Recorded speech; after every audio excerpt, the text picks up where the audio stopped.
el hombre sigue teniendo un animal adentro. Y la guerra conserva mucho de todo eso, y hasta a veces lo pule con fruición. Desgraciadamente, con esto no le estoy haciendo una apología, trato de ser objetivo. Y creo que los que se colocan de beato deberían de pensar qué es el mundo contemporáneo, por qué gastamos tanta plata en los presupuestos militares, por qué hacemos cohetes, etcétera, etcétera, etcétera, etcétera. Pero usted está hablando de una guerra. Es la misma palabra que usaron los militares para justificar que en una guerra no se piden cuentas. Las cuentas se piden siempre. Que se cobren o no se cobren es distinto.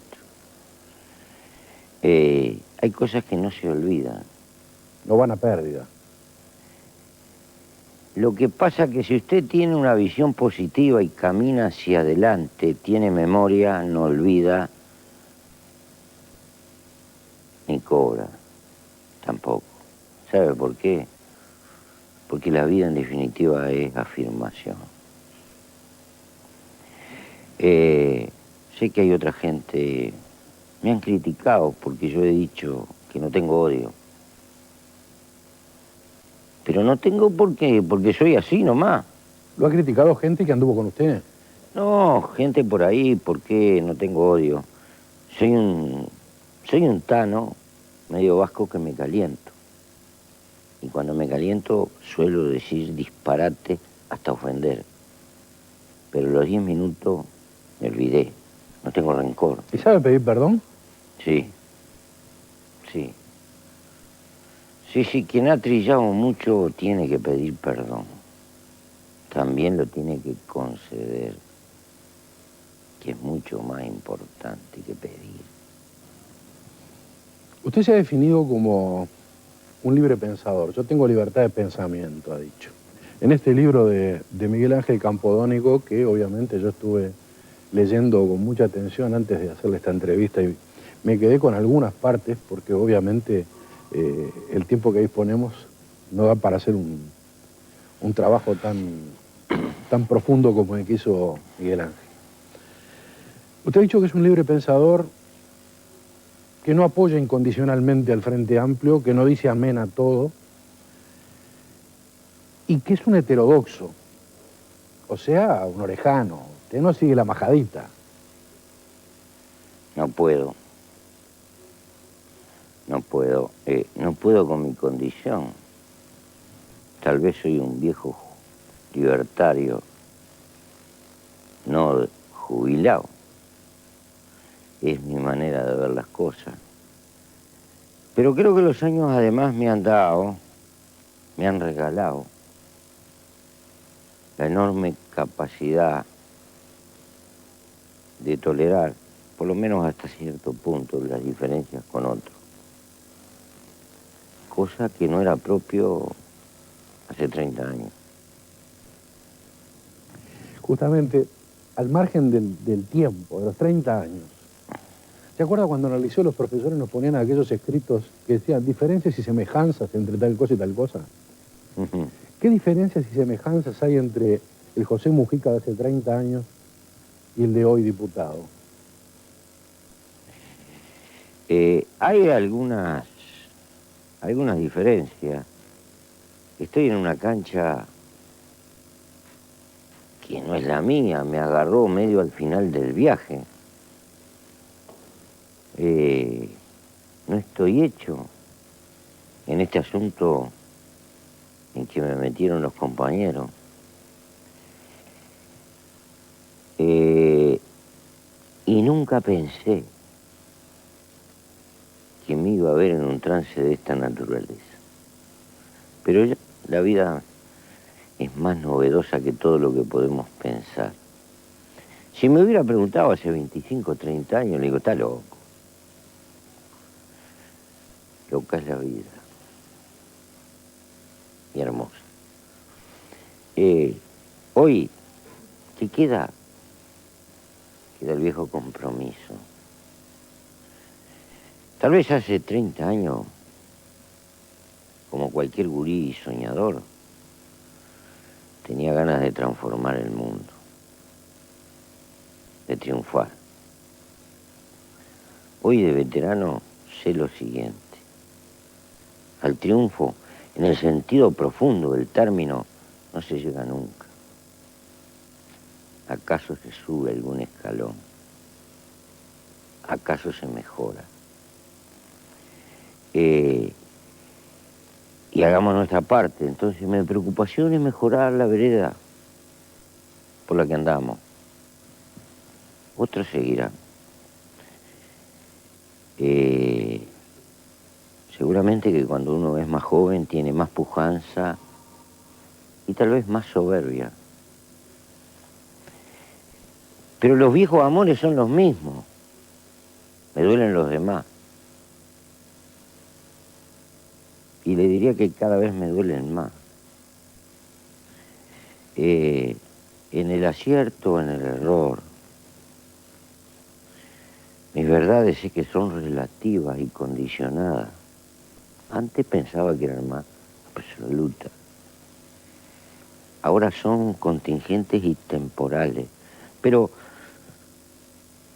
el fuego que la generó sigue siendo el mismo. ¿Y usted como diputado nacional ha podido concretar alguno de aquellos objetivos que tuvo que lo llevaron a ser un guerrillero?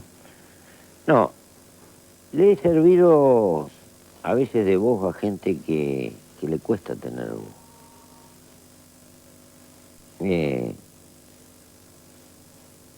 He tratado de arrimar lo que he podido y he hecho cosas que nunca pensé. La gente tiene que desmistificar. Los legisladores del país no están permanentemente pergeñando leyes. Por lo menos los que se les toman las cosas a pecho. De repente está llamando a un ministro para conseguir una cama donde se pueda refugiar un hombre que tiene problemas y que lo dejaron en la calle. O de repente acudiendo a cosas que son de gestoría. Oyendo hablar a la intendencia porque resulta que hay un señor empresario. Fíjese, qué contradicción. Que le den un poco de vida porque si lo ejecutan, hay 40 pibes que están laburando y se quedan sin laburo. Y uno tiene que luchar para que le hagan un plan especial. Y cualquiera que lo ve de la otra vereda va a pensar que usted está entrando en el servilismo de determinadas cosas. Para defender la clase poderosa. Sí, todo eso. ¿Se da cuenta?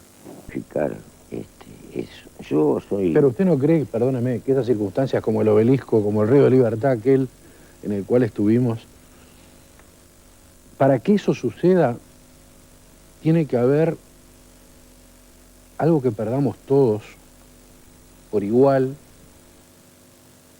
Es cierto aquello de que el hombre tiene que, para mejorar, tiene que empeorar al máximo antes. No, yo no creo en eso. Nunca creí en eso. Porque después la dictadura, fíjese Mujica, durante la dictadura, por ejemplo, hubo un fenómeno que fue el canto popular, donde surgieron poetas, intérpretes, en el carnaval, donde se manejó la metáfora, donde se dijeron cosas que aparentemente no querían decir nada y eran muy profundas y se sentían. Y cuando vino la democracia desaparecieron los poetas, desaparecieron los grupos y nunca más hubo un obelisco con la gente que hubo aquella tarde. Es cuestión de tiempo, son etapas. No podemos tener un obelisco todos los días. Aquel era un momento, seguramente eso no volverá. Pero en la vida de los pueblos hay varios obeliscos. ¿Y usted cree que el encuentro progresista con el Frente Amplio tiene 18 frentes, grupos, partidos, movimientos? Con 4 o 5 más que se agreguen son 21 o 22 movimientos, una coalición? ¿No es muy pesada la estructura donde cada uno además tiene su plenario, su congreso, su mesa representativa, sus delegados de base? Sí, sí. ¿Cómo se arma un solo obelisco con toda esa melange? Qué fenómeno, ¿eh? Es grandioso. Porque de acuerdo a la lógica no podría existir. Se tendría que haber destruido y no podría ser la alternativa de cambio. Pero qué fenómeno los orientales. ¿Vio qué boñato inventamos, Luna? A pesar de los piñazos que hay adentro. Sí, sí, todos los piñazos que quiera. Pero componemos una vereda. Pero ¿sabe por qué es eso? Porque somos uruguayos. ¿Y sabe por qué? Porque en lo más profundo de nuestra historia, lo que nosotros llamamos partidos tradicionales siempre fueron frentes. Porque usted me dice eso.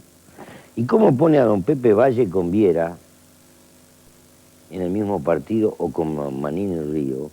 ¿Y cómo ponía a Carnelli con el doctor Herrera? Y así podría seguir hablando toda la noche. Eso quiere decir que el Frente es un partido tradicional.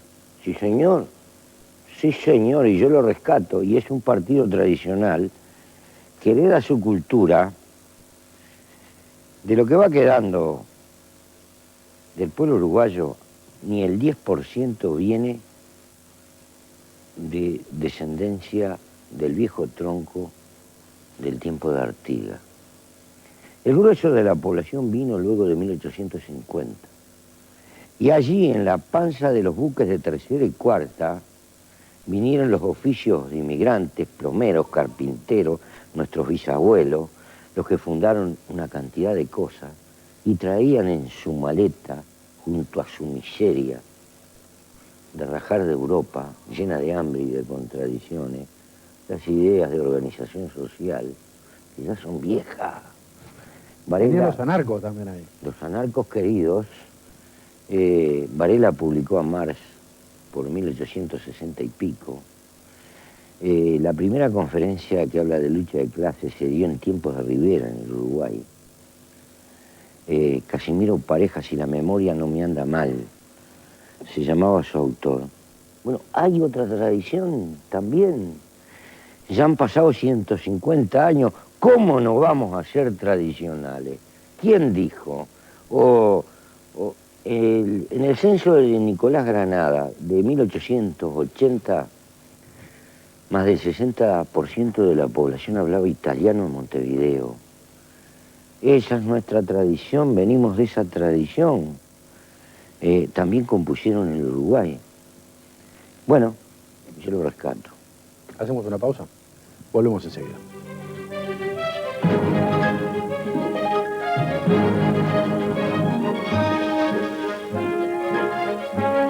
Si usted tiene computadora y quiere comunicarse con el reloj por internet... Le pregunta. ¿El sueldo decoroso que gana como parlamentario no va en contra de sus principios de igualdad? ¿Tiene cuenta bancaria? ¿Donaría alguna parte a una asociación de beneficencia? Usted en este libro de Campodónico hace una referencia al sueldo que gana. A lo mejor puede ser clarificadora para Jorge.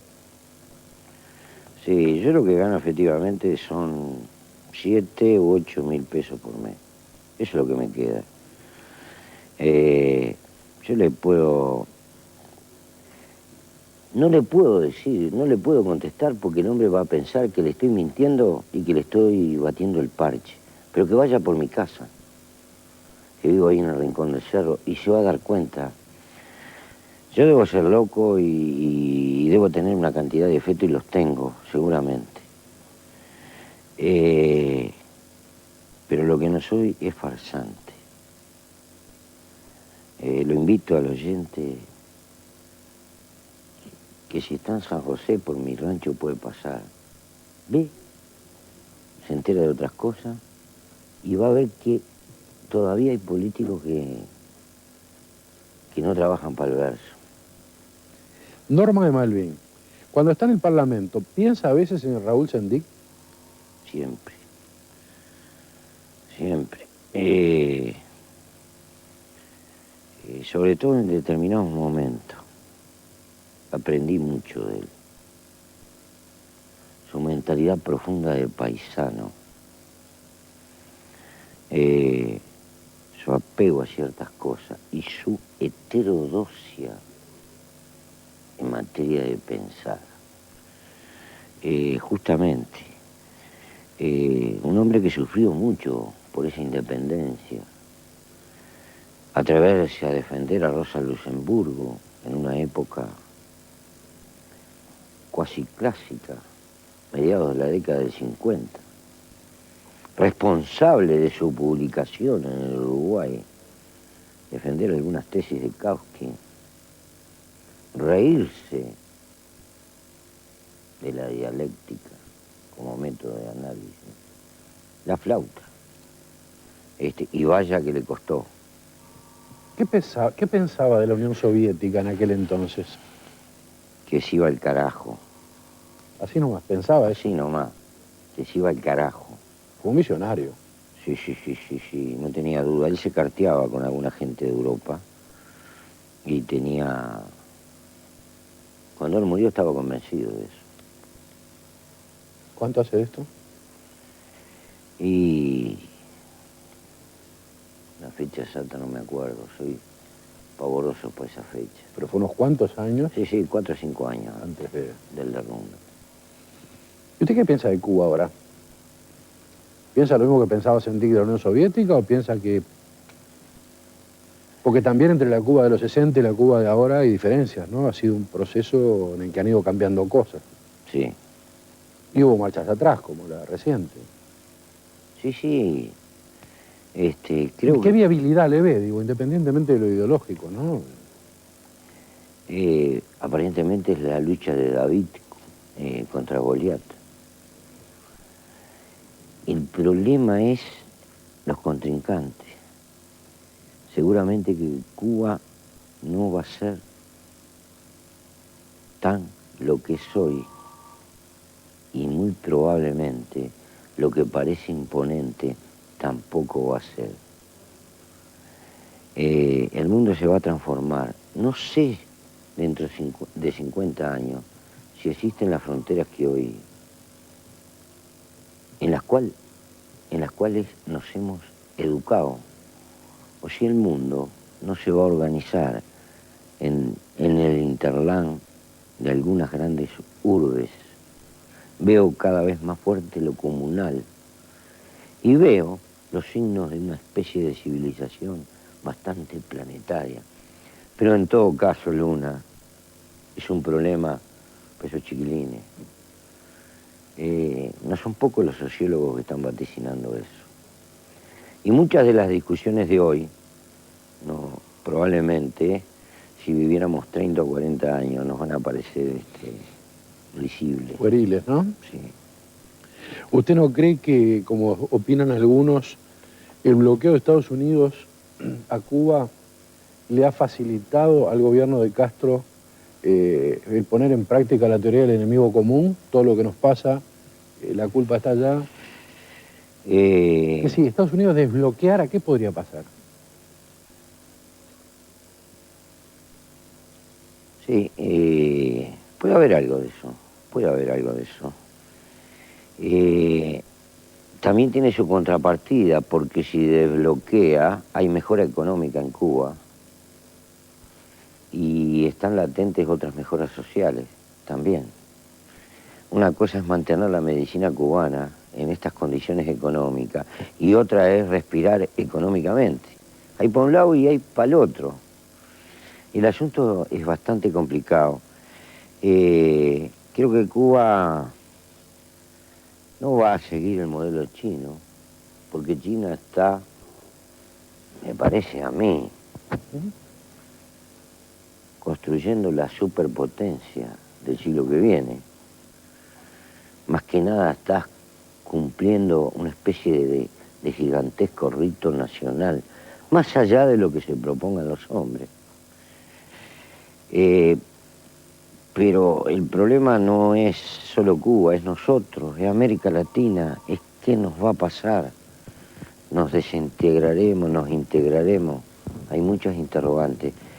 En este momento veo una tormenta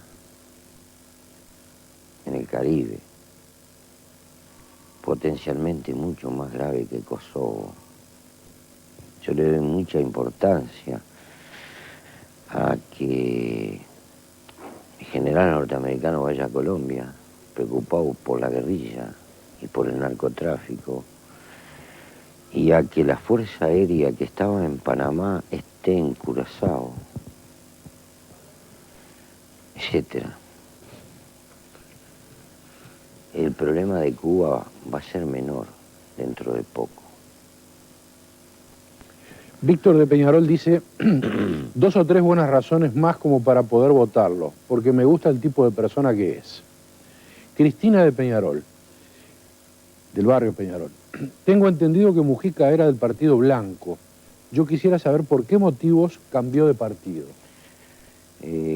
Tengo que ser sintético. Yo acompañé a Erro en su lucha en el Ministerio de Trabajo y ahí conocí el monstruo en sus entrañas.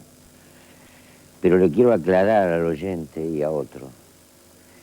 En la interpretación histórica de este país soy blanco, sigo siendo blanco, pero no confundir blanco con Partido Nacional, porque el Partido Nacional fue fundado por una alianza de doctores fundamentalmente, abogados, colorados y blancos en 1870 contra los caudillos populistas. Al poco tiempo, los doctores colorados volvieron a su redil partidario y quedó mezclado el término Partido Nacional y Blanco.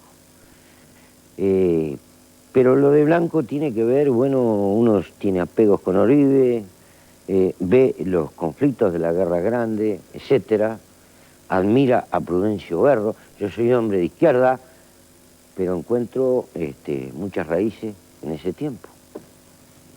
No abdico. La izquierda, como usted dice, hay gente que dice que ya lo de izquierda y derecha ha cambiado también, ¿no? El concepto de izquierda de hace 30, 40 años no es el mismo de hoy. Y yo creo que inevitablemente el curso del tiempo cambia todo.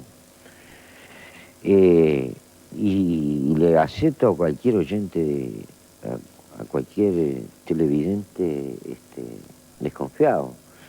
La izquierda tiene el peligro de subir por la izquierda y bajar por la derecha, y se puede transformar en algo tan light y tan tecnócrata que al final, como te digo una cosa, te digo la otra. Todo eso puede pasar. Ese es un riesgo del Frente Amplio Encuentro Progresista acá. De toda la fuerza de izquierda en cualquier parte del mundo, en el mundo de hoy. Subir por la izquierda y bajar por la derecha. Sí. Tradicionalizarse. Hay tradiciones que son una porquería y hay tradiciones que son hermosas.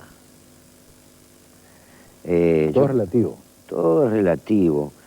Yo creo que hay que pelear por valores, por valores. Cuando me preguntan, ¿cómo se combate la droga? Y hay varias respuestas, pero el primero, que haya zanahoria, que haya cosas en las que creer, que motiven, que le prendan fuego a la garganta. El problema es la indiferencia. Y entonces, a la izquierda le puede pasar todo eso. Pero bueno, son riesgos, pero no se puede vivir temblándole a todo. Yo apuesto con fuerza para que la criatura nazca y que después demuestre en la cancha, porque para demostrarlo hay que ser gobierno. Mientras sea contestatario, te das el lujo de criticarlo todo. Es más fácil ser oposición.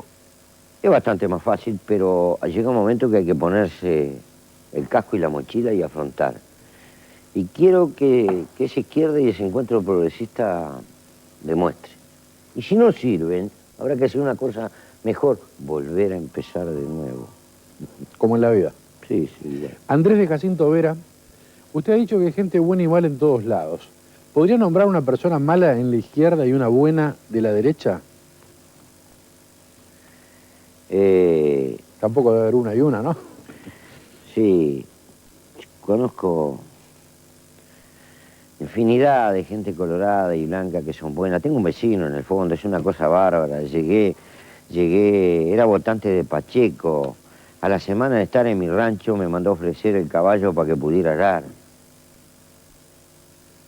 ¿Se da cuenta? Y hay cantidad de gente en el pueblo, rompen los ojos, los encuentro por todos lados.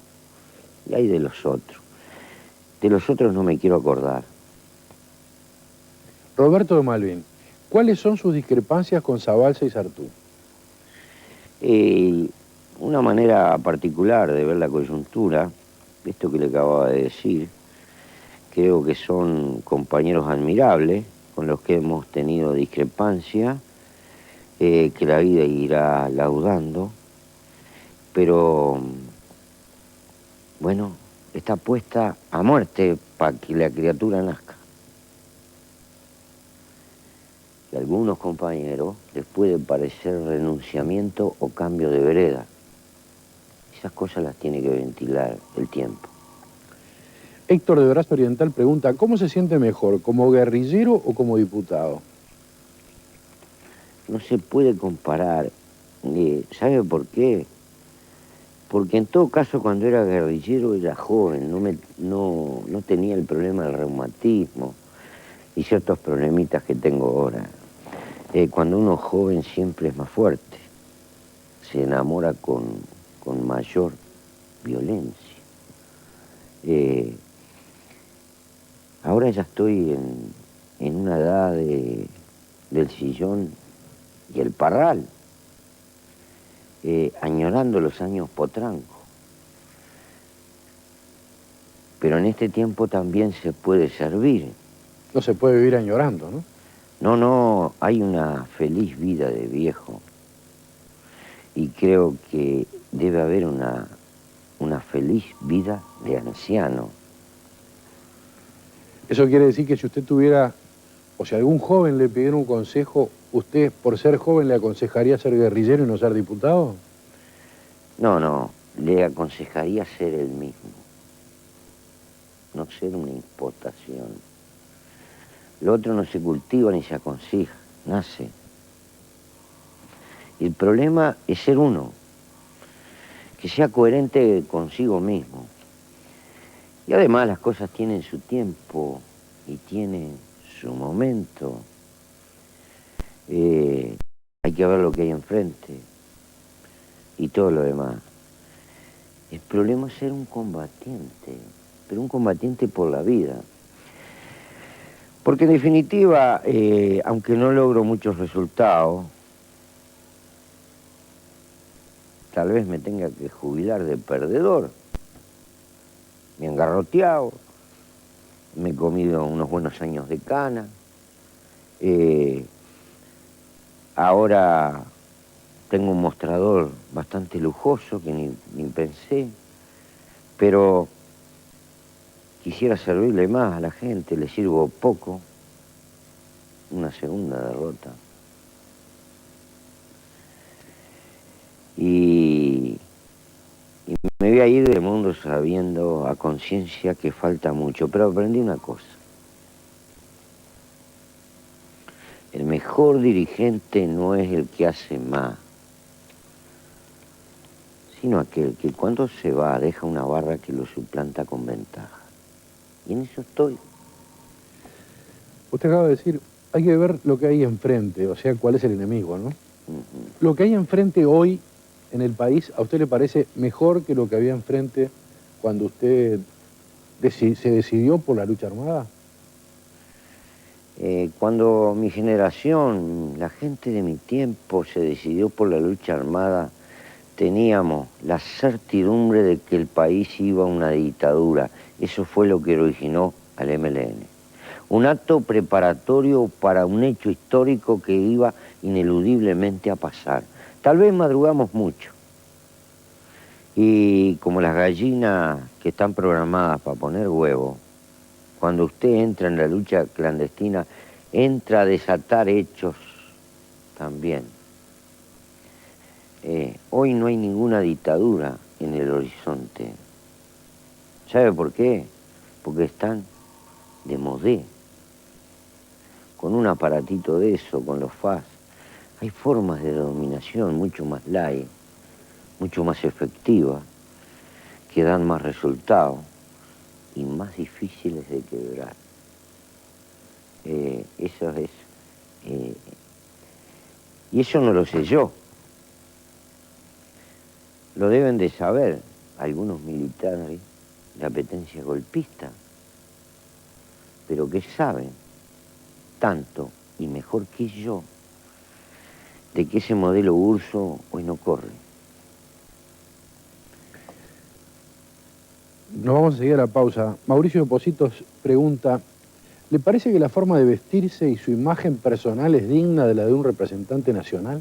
Y no debe de ser, ¿no? Seguramente que no. Es la forma que usé siempre en mi barrio, en el boliche en mi barrio. Yo vivo en una chacra, salgo en un camino de balastro. Si me pongo en pinta me disfrazo. Siempre fue así. Que me perdone, es parte de mi libertad. Y yo no le reprocho a nadie el gusto del Mercedes-Benz y el traje de alpaca, que se banque la mía. Que se banque la nuestra ahora. La tanda y volvemos.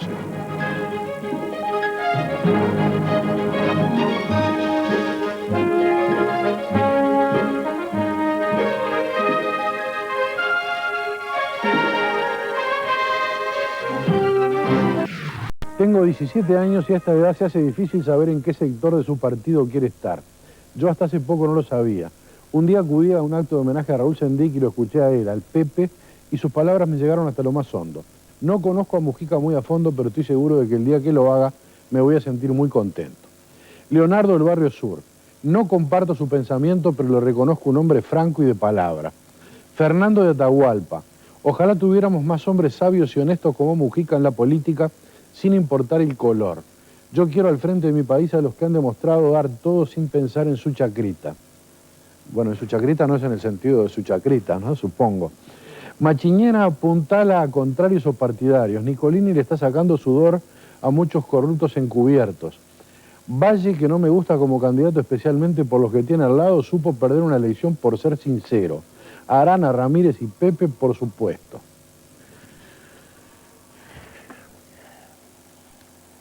¿Qué piensa del caso Pinochet? Hoy se difundió que hay 30 demandas en Chile, esperando que se dilucide. Sí, le tocó perder, está de modé. Los viejos patrones lo abandonaron, lo entregaron como carroña. Es una expresión. Ahora se van a necesitar militares que hablen en inglés, fundamental. Que sean tan profesionales, que la política no exista y que vayan a cualquier parte de la tierra. Y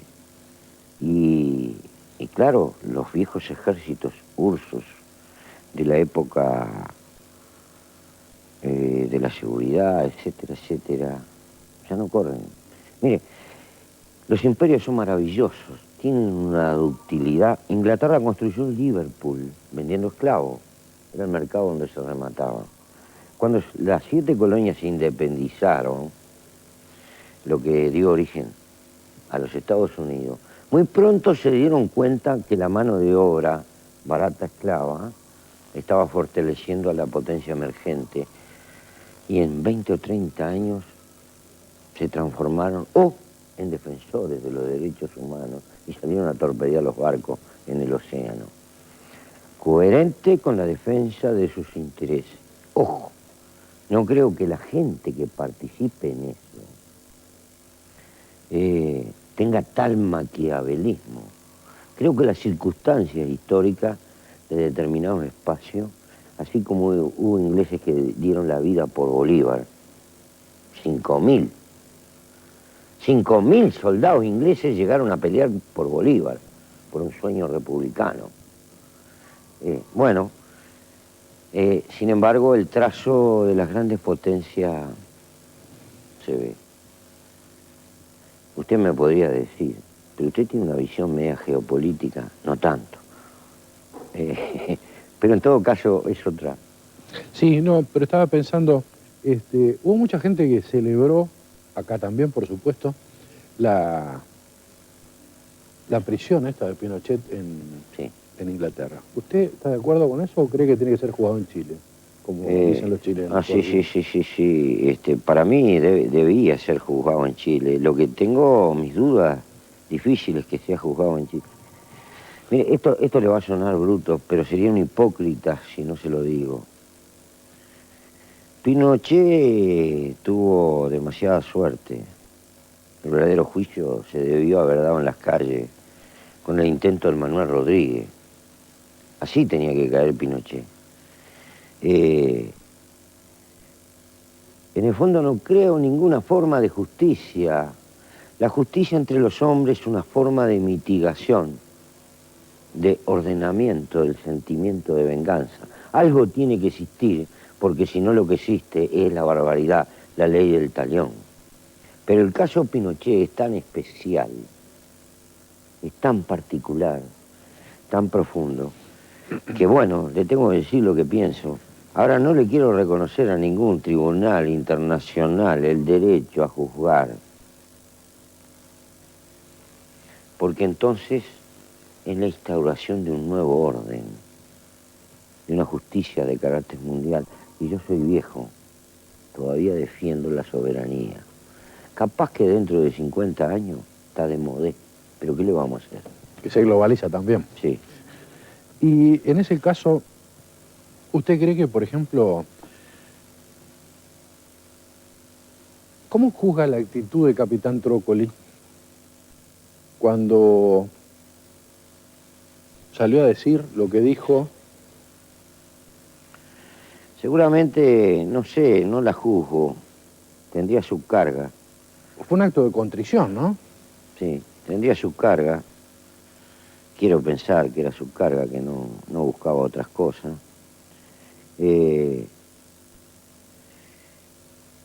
Pagó su precio.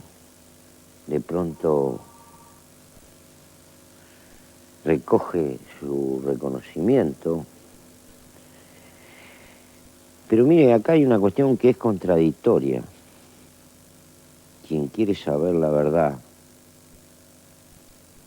tiene que saber que la verdad va a salir de quienes la tienen. En este caso salió. Salió. Y lo escracharon. ¿Está de acuerdo con ese escrache usted? El escrache es inevitable porque hay mucha gente que lo siente. Y tiene una parte justa y tiene una parte contraria. Porque si hay otros Trócoli, Se van a callar la boca. se van a ir al mazo. ¿Se da cuenta? Pero también la gente tiene su carga y sus razones. Creo que estas cosas son francamente inevitables. Y esta es una deuda pendiente. Creo que tiene dos salidas.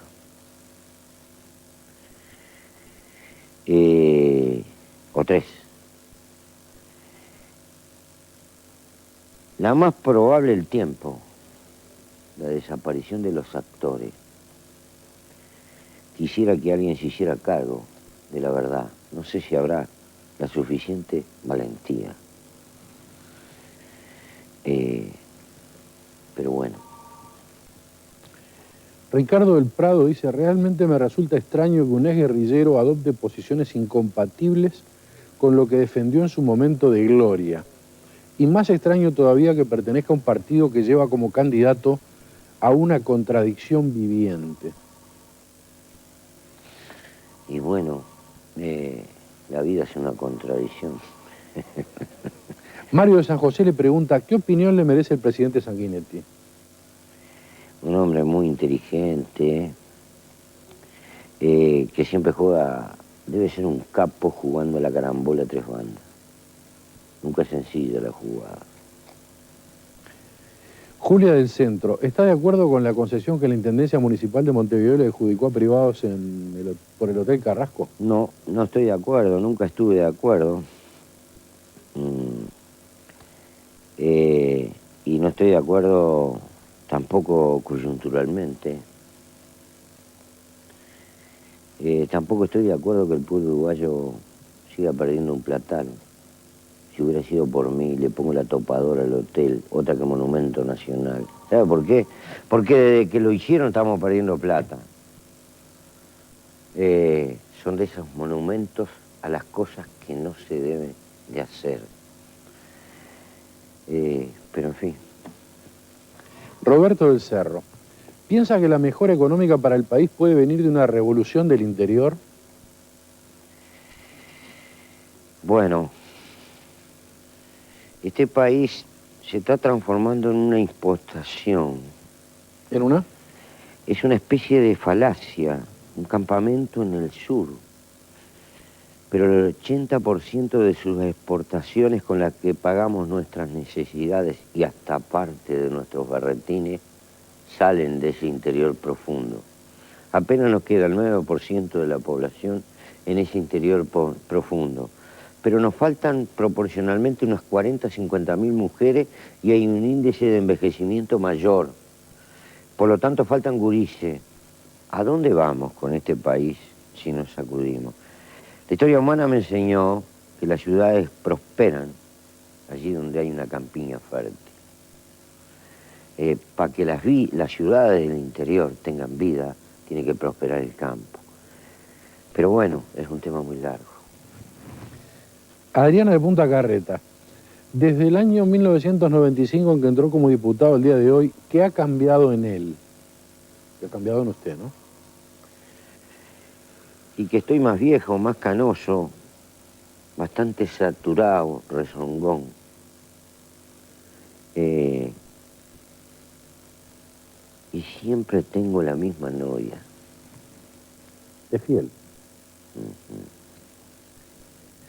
Alejandra del Paso de la Arena dice, por favor, si es posible que Mujica cuente la anécdota de los chanchos que contó en la Plaza Lafone. Lo vamos a resumir. Era un modelo contra el colonialismo profundo. Acá existe un tipo de chancho, en las palmeras de Rocha, es descendiente de lo que trajeron los españoles y los portugueses, se adaptó chancho zapatero, con unas madres que tienen un nivel de aparición dentro de la miseria a la par de los chanchos pitucos, o los chanchos refinados por la carnicería. Los franceses se llevaron ese chancho como modelo de resistencia genética, y acá está probado que esas cerdas casi viven a pasto, se han transformado en cuasi herbívoros, resisten la miseria, por lo tanto consumen más barato, tienen defectos, demasiado grasa, pero cruzados con el andrace dan unos animalitos preciosos. Pero el Uruguay sigue con un modelo que inventaron los países cerealeros del norte, porque la tecnología hay que desarrollarla de acuerdo a sus circunstancias. Y así como está el caballo criollo, con los barrones más fuertes, etcétera, yo lo puse como modelo, ¿verdad? Fíjese que somos un país ganadero, Luna, 15 millones de hectáreas dedicados a la ganadería, todavía no hemos investigado nuestros pastos nativos para inventar nuestra pradera. Y tenemos que traer yuyitos extranjeros que no resisten la competencia en el medio. Hay que poner valero y hay que poner ciencia, pero no cualquier ciencia. Atrás de la técnica y de la ciencia también hay intención política. Y lo que le quisiera decir al Uruguay, que tal vez a nuestra gente nos quedarán 15 o 20 años, tal vez más, tal vez menos, para explotar lo que nos va quedando de ventajas comparativas, para ser dueños en parte de una ciencia, de una tecnología a nuestro favor. De lo contrario, en 20 años más las ventajas comparativas van a ser absolutamente secundarias y quedaremos trabajando para otro. Sandra del Cordón, hoy hablaban de perdón. ¿A quién le pediría perdón Mujica? Habíamos hablado de eso al principio, ¿verdad? A muchas vidas rotas.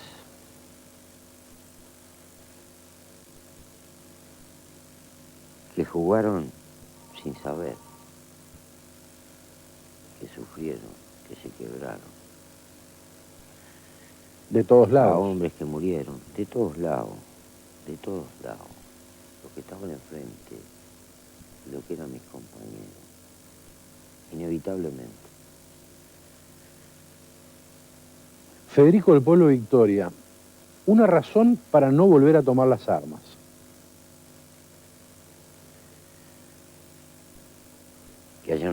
hija de libertad, porque vamos a tener claro. En una cosa coincido con Tarigo. Si se viene el malón para ponernos la pata arriba, la última bala es para mí. ¿Está? Porque yo no voy a venir a un programa de televisión a ponerme de un pacifista a ultranza, sino que la paz es consecuencia de algo. Si nos dejan vivir, decir nuestra verdad en el acierto, en el error, si podemos marchar, vamos arriba. Pero no sé qué circunstancias puede tener el futuro, no sé. ¿Son compatibles el mercado y la solidaridad social? Está para verse. Habría que luchar. Yo creo que el Estado tiene todavía un papel que cumplir importante y que no se puede hacer el pesa, el disimulado, dice llanamente. Porque si no lo hace él, ¿quién lo hace? Siento una especie de creciente barbarización. Esto me pegó mucho en Berlín, una vez que estuve, hace pocos años. Había gente en el medio de aquella riqueza durmiendo en la calle. Eso es lo que es más complicado, con más frazadas, las tienen que llevar en un carrito. Cuando se mueren 7, 8, le abren el subte. No saben dónde guardar los autos. A la salida de Berlín hay 17 kilómetros de edificios abandonados del otrora poderoso ejército soviético. Hay algo peor que la pobreza, es la indiferencia. Yo soy veterano como usted, Luna. Tuve que ir a la escuela de zapatilla y usábamos remiendo. No había gente que durmiera en la calle. Y pobreza había. Parece que nos importa cada vez menos. No puedo creer que en este país, donde está el Camino Corral, el cementerio de fábricas, por ejemplo, no haya un galpón, una frazada, de un plato de guiso. Eso no es problema de plata, es problema de vergüenza nacional. Lo estamos perdiendo aceleradamente. El problema no es tener mucho para dar. El problema es dar lo imprescindible aunque tengamos poco. Y ese ya no es un problema del gobierno. Ojo, es un problema global de toda la sociedad. ¿Qué diferencias hay entre los reclamos legítimos, auténticos, de dos fuerzas diferentes, dos fuerzas sociales diferentes? El gobierno, corporaciones, parte. Hay una especie de sentimiento corporativo, cada cual busca de hacer la suya. En definitiva son las reglas de juego de la sociedad en la que vivimos. Tiene que ver con el individualismo del que hablábamos también. Al parecer, no tiene nada que ver con una conducta, digamos, de clase, para utilizar los términos clásicos, ¿verdad? Es así, es así. Debemos tener 1000 médicos que deben de ganar como $25.000 de promedio por año, ¿se dio cuenta? ¿Cómo arreglamos el problema de la salud acá? ¿No? Pero claro, están en un lugar clave. No son lo mismo los trabajadores de la construcción que los bancarios, porque este modelo, con lo cual no quiero darle un palo a los bancarios. Es que, bueno, el que tuvo suerte de entrar en un banco está en un gremio que tiene poder, que cumple una tarea estratégica. Y allí vamos. Son las contradicciones del tiempo en el que vivimos. No es fácil lidiar con este asunto. Mientras tanto, debe haber unos 120, 130.000 trabajadores rurales responsables del más del 70% de las exportaciones de este país. Y dentro de ellos hay 40.000 por lo menos que no llegó la ley de 8 horas, no tienen seguro de nada. Y el año tiene 365 de madrugada. No tienen una libretita que diga 15 días de naranjero, 2 meses de alambrador. ¿se da cuenta? Y sí, y es injusto. El otro tema tiene que ver con la afirmación que hacía el presidente de la Cámara de Industrias, considerando este episodio entre Brasil y Argentina como clave para declarar que en estas condiciones el Mercosur es inviable. ¿Usted cómo lo ve al Mercosur o cómo nos ve a nosotros apretados entre esos dos gigantes? Yo me opuse al Mercosur, no porque no tenga conciencia de que hay que trabajar por una integración, pero me pareció un acto de utopismo. Habemos utopismo de izquierda y de derecha y de centro, ¿está? Es inherente a la condición humana, la utopía, ¿no? Sí. ¿Por qué? Porque el creer que se puede gestar un espacio económico tan diversificado en 5 o 10 años, chita y bailando, después de ver lo que fue el largo proceso de la Comunidad Económica Europea, que todavía no está terminado, me pareció que estábamos locos. Y que íbamos a arrasar. Me parecía que el camino de profundizar el cauce y el PEC lentamente, negociando carta a carta, y hoy un poquito y mañana otro poquito, y te doy y me das aquello, era mucho más lógico y menos traumático. Bueno, pero ya pasó, porque el elefante arrasó con todas las industrias de sustitución. Y ahora fíjese la tradición. Si no le vendemos los lácteos a Brasil, ¿a quién se lo vendemos? Y así sucesivamente. Y ahora me dicen, Brasil. Resulta que el Mercosur no es viable. Pero ya no se puede jugar con la gente así. Creo que los gobiernos sujetos al corto plazo a veces toman decisiones que resultan vandálicas en sus consecuencias. El hecho que a nosotros no nos consulten para tomar las medidas... ¿Y qué pensábamos? ¿Que nos iban a consultar? Esto lo aprendí, mi amigo, en política. Las razones tienen un peso, pero si no tienen una buena fila india atrás, no pesa. De repente es un excelente filósofo, y el porvenir capaz que le da la razón. Y bueno, no sé lo que va a pasar. Me doy cuenta que jugamos todas las cartas a un mazo. Imprudencia. No vas a dominar el mundo, sos un tomador de precio. Hay que procurar poner huevitos en muchos lados. 1.200 millones de musulmanes. Allí están los más grandes comedores de carne de oveja por cultura. Algunos son muy pobres, pero algunos tienen un per cápita, como Arabia Saudita, a la par de Estados Unidos. Casi no tengo relaciones. Pero yo a Francia no le puedo vender un queso, esplendorosa por su cultura y su tradición. Con un consulado de cuarta tengo que priorizar las zonas del mundo donde puedo vender, etcétera. Creo que la política exterior del Uruguay no puso el acento en luchar por lo comercial. Si usted me dice cuáles son los más hermosos países de Europa para el Uruguay, le digo 2. Noruega y Suiza, porque no están atados en la Comunidad Económica Europea. Con el rey de Marruecos, que me resulta imbancable, tendríamos que tener unas relaciones estupendas. ¿Sabe por qué?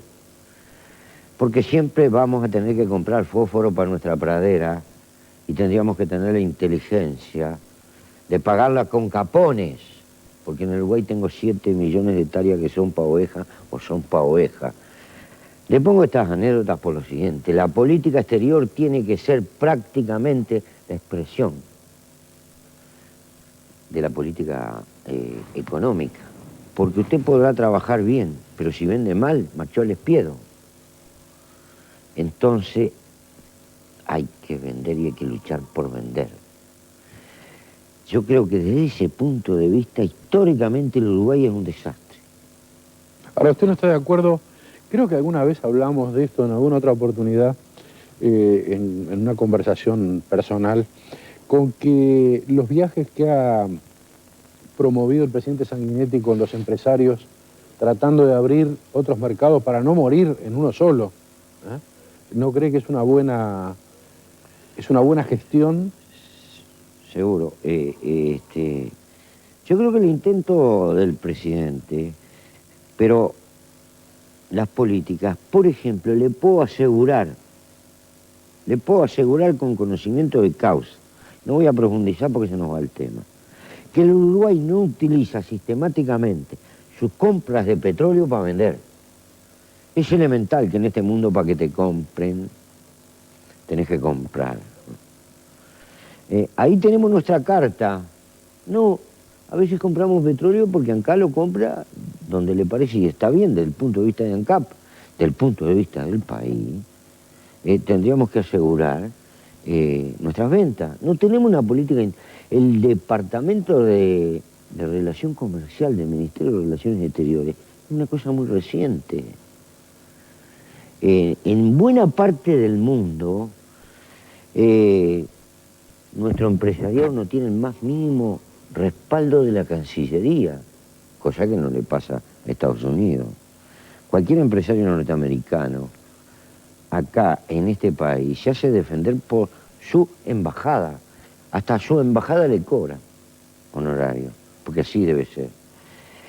Yo creo que este es un punto clave. Es un punto clave, porque trabajar para vender mal, y bueno, nosotros ahora tenemos la culminación. De todas maneras, no sé para qué hicimos el Mercosur. A veces damos la impresión, voy a usar un lenguaje duro, que somos cornudos. Todos. ¿Por qué? Si Japón no me compra ni una bolsa de arroz,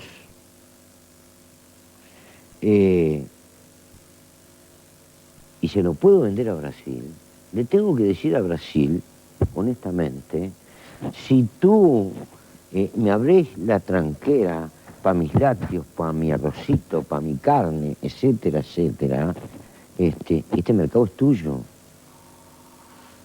Ahora, si los coreanos no me compran, harán coches muy lindos, los japoneses también, pero que se nos vendan entre ellos. El día que me compren, seré tan abierto contigo como tú lo seas conmigo. Porque ese mundo liberal que nos pintan es liberal para vendernos, pero no para comprarnos. Antes de la pausa le paso la pregunta de Álvaro de Ciudad Vieja. Veo que es un hombre sincero, humilde, veraz, sin miedo a decir lo que piensa. También habla de valores que comparto, probablemente porque también soy blanco. ¿Cree en Dios? ¿Qué pregunta? Me he definido como casi panteísta. Adoro la naturaleza. Pero se lo digo sin pose, en un sentido muy profundo. Yo, para ganarme la vida, por razones familiares, de gurí fui agricultor. Después, cuando pasé muchos años de soledad, me hice hasta somáticamente campesino. Mi Dios es la naturaleza. Adoro los yuyitos, los miro, a las lombrices, a los bichitos. Para mí, todo ese mundo es un poema. Cuando me dicen que en el campo hay soledad, me río. El campo es un conventillo de señales y de gestos de vida. El problema es que hay que tener ojo y sentido para verlo. ¿Verdad? Y esa es mi religión. Vamos a hacer la última pausa de esta noche, pero le dejo plantear una pregunta. Parecería que la cárcel enseña cosas. Volvemos enseguida.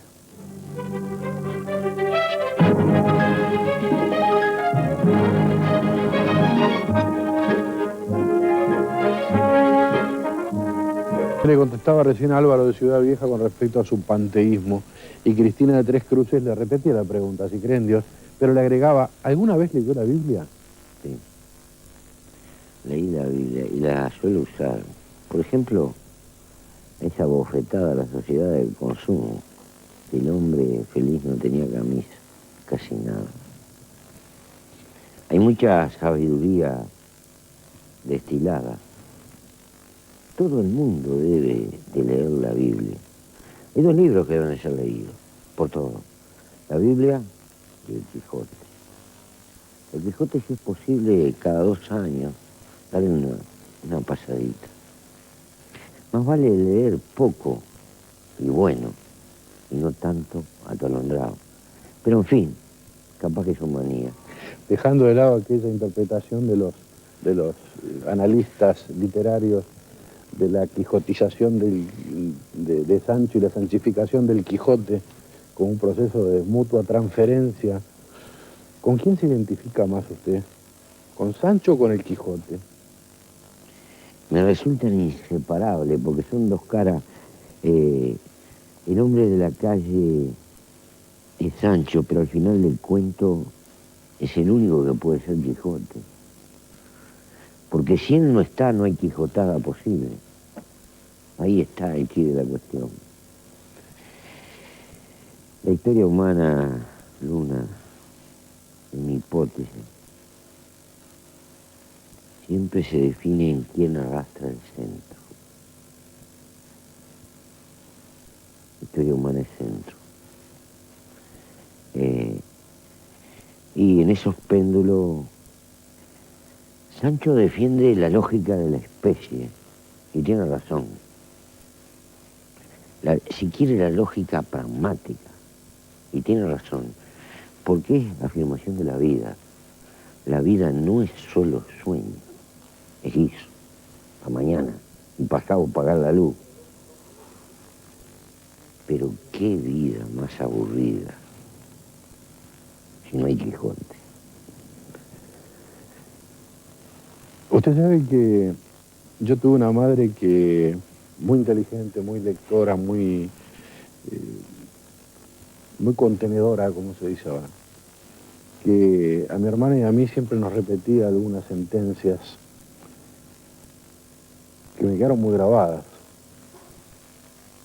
Decía, por ejemplo, mañana es la mentira piadosa de las almas débiles. También decía, donde no alcanza la piel del león, hay que poner piel de zorro. Y también nos decía, la perseverancia siempre da una flor.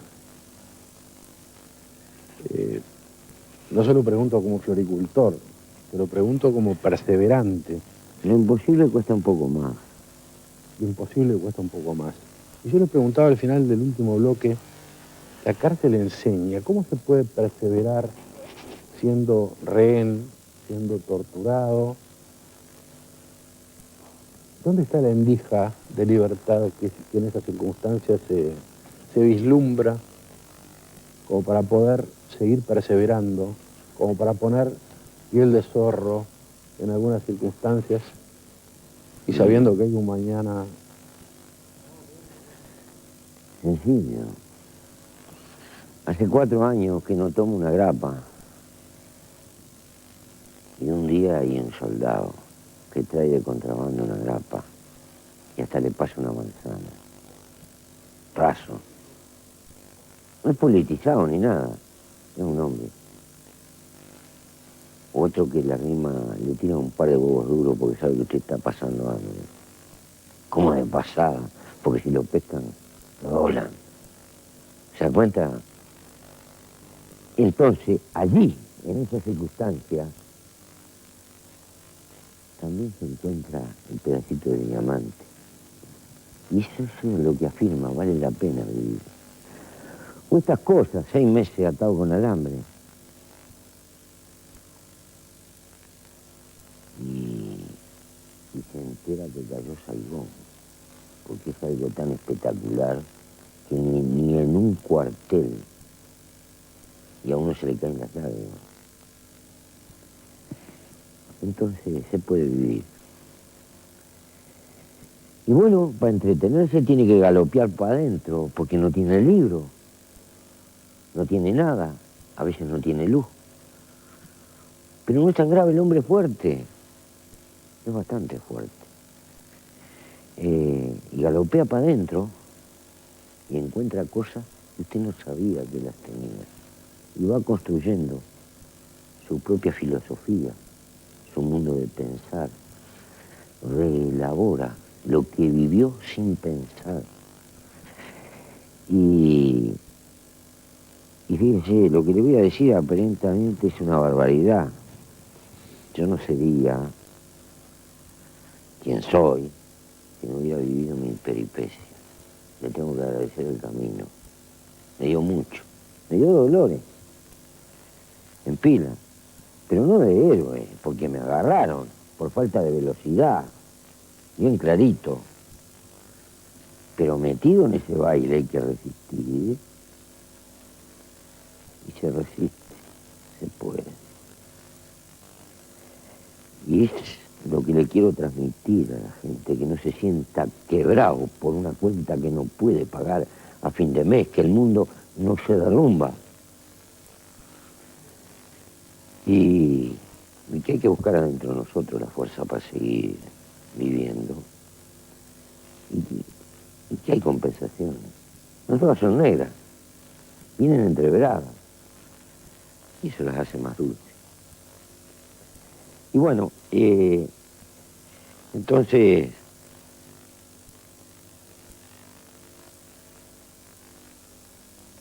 la casa me dejó eso. Me dejó el gusto de repensar, de rumiar, casi un vicio para los tiempos modernos.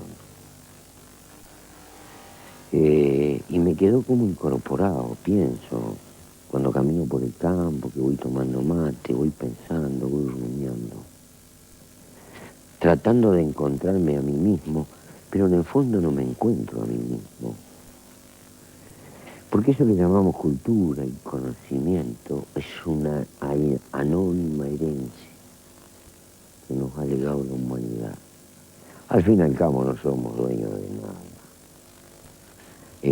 Apenas humanidad vegetativa en tránsito, nos estamos yendo.